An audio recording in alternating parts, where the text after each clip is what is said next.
Hello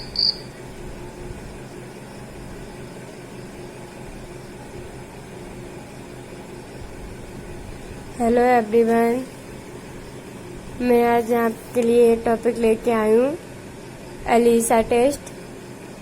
Elisa का full form होता है एंजाइम लिंक्ड इम्यूनोसॉर्बेंट एसे। यहाँ पे मैंने 3 डेफिनेशन, ये इसकी हिस्ट्री लिखी हुई है, डेफिनेशन लिखी है, लेकिन मैं आपको ये छोटी सी डेफिनेशन पढ़ाऊंगी जो कि बहुत इजी है। यहाँ पे पहले हम पता करेंगे एलिसा टेस्ट होता क्या है और क्यों करते हैं। The ELISA is an immunological assay commonly use to detect antibodies और antigen in biological sample. ELISA क्या होता है? एक इम्यूनोलॉजिकल ऐसे होता है जो हम यूज करते हैं किसको डिटेक्ट करने के लिए? एंटीबॉडीज और एंटीजन को डिटेक्ट करने के लिए हमारे बायोलॉजिकल सैंपल में। बायोलॉजिकल सैंपल का मतलब है हमारे सीरम में, है ना। जो बायोलॉजिकल मतलब होता है हमारे सीरम में या जो भी टिश्यू के फूल लिए उसमें। अब यहाँ पे इसके प्रिंसिपल आते हैं। प्रिंसिपल जो है वो बहुत ज़्यादा इम्पोर्टेंट है। यहाँ पे मैंने 3 ही पॉइंट दे रखे हैं। ELISA is done on solid phase. ELISA किस पे किया जाता है? सॉलिड फेज पे परफॉर्म किया जाता है पॉलीस्टीरीन ट्यूब्स में, जिसको हम बोलते हैं मैक्रो एलिसा, या फिर पॉलीविनाइल नाइट्रोटाइटर प्लेट्स में, जिसको हम माइक्रो एलिसा बोलते हैं। और इसमें क्या होता है कि हेवी मतलब सेलो बेल्स होते हैं। सेलो बेल्स मतलब एक डिप्रेशन होता है। इसकी कैपेसिटी कितनी होती है? 0.4 ml, जो क्या करता है वो बाइंड कर सकता है एंटीजन और एंटीबॉडीज को। यहाँ पे एजी है वो शॉर्ट फॉर्म है एंटीजन की, और यहाँ पे ये भी जो है वो शॉर्ट फॉर्म है एंटीबॉडीज की, तो इसलिए कंफ्यूज मत होना। यहाँ पे फर्स्ट पॉइंट क्लियर हुआ। एलिसा जो होता है वो सॉलिड फेज पे किया जाता है, जो परफॉर्म करते हैं हम किसमें? पॉलीस्टीरीन ट्यूब्स में, जिसको बोलते हैं मैक्रो एलिसा, और पॉलीविनाइल नाइट्रोटाइटर प्लेट्स में, जिसको बोलते हैं माइक्रो एलिसा। कंफ्यूज मत होना। यहाँ पे मतलब एक सेलो बेल्स होते हैं जिसका डिप्रेशन मतलब जिसकी कैपेसिटी कितना होता है? 0.4 ml तक जो सोल्यूशन होता है वो रख सकता है, और इसका यूज क्या होता है? ये बाइंड कर सकता है एंटीजन और एंटीबॉडीज को। उसके बाद आता है सेकेंड पॉइंट।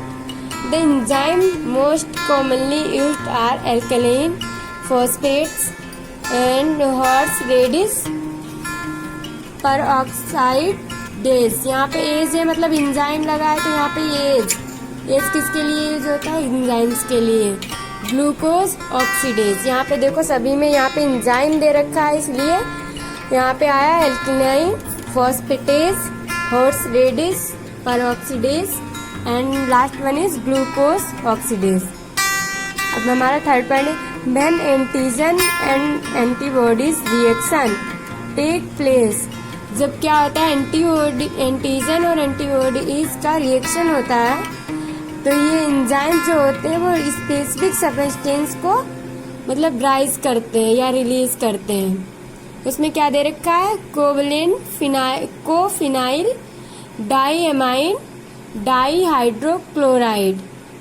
कौन सा? ये एक ही नाम है, कोफिनाइल डाईएमाइन डाईहाइड्रोक्लोराइड फॉर परऑक्सीडेज के लिए है, और पी नाइट्रोफिनाइल फॉस्फेट के लिए, एल्केनाइन फॉस्फेट के लिए। Okay, which can be measured by spectrophotometer. यहाँ पे ये कटा हुआ है, इसको हम किससे मेजर कर सकते हैं? स्पेक्ट्रोफोटोमीटर से। इतना क्लियर हुआ। अब आते हैं मेथड पे। इसका मेथड बहुत इम्पोर्टेंट है। डायरेक्ट मेथड है पहला, और सेकंड है इनडायरेक्ट मेथड। और डायरेक्ट मेथड यहाँ पे शॉर्ट फॉर्म में लिखा है, ये किसके लिए यूज करते हैं? डिटेक्शन करने के लिए किसका? एंटीजन का। और जो इनडायरेक्ट मेथड होता है वो उससे हम डिटेक्ट करते हैं एंटीबॉडीज को। अब यहाँ पे फर्स्ट है direct method. Double antibody sandwich ELISA भी बोलते हैं इसे।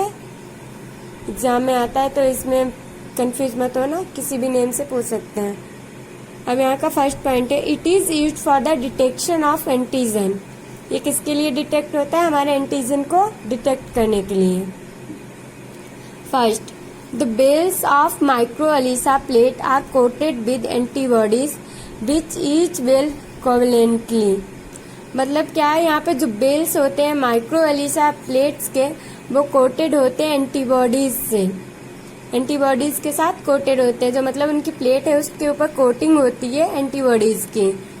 और जो wells are emptied and washed so that any free और एक्सेस एंटीबॉडीज आर रिमूव्ड। मतलब जो बेल्स होती हैं वो इम्पटी की जाती हैं और वॉश की जाती हैं ताकि जो भी फ्री या एक्सेस एंटीबॉडीज उन पे प्रेजेंट है वो रिमूव हो सके। The solution to be tested for antigen is placed on the antibodies coated well and incubated for 2 hours at 37 degree Celsius. जो सोल्यूशन होता है टेस्ट मतलब एंटीजन को टेस्ट करने के लिए, हम उसको प्लेस करते हैं एंटीबॉडीज कोटेड बेल पर और कितने टाइम के लिए रखते हैं? 2 hours। और टेम्परेचर कितना होना चाहिए? 37 degree Celsius. The antigen if specific to antibody will bind to its forming antigen antibody complex. अगर एंटीजन जो है वो स्पेसिफिक एंटीबॉडीज के साथ बाइंड होता है तो वो क्या फॉर्म करेगा? एंटीजन एंटीबॉडी कॉम्प्लेक्स को। यहाँ पे फिर से बता दे रही हूँ, जो एंटीजन जो मतलब हमारा एंटीजन जो है वो स्पेसिफिक एंटीबॉडी के साथ बाइंड करेगा तो फॉर्म करेगा एंटीजन एंटीबॉडी कॉम्प्लेक्स को। The wells are again washed thoroughly with a buffer to remove any unbound or free antigen.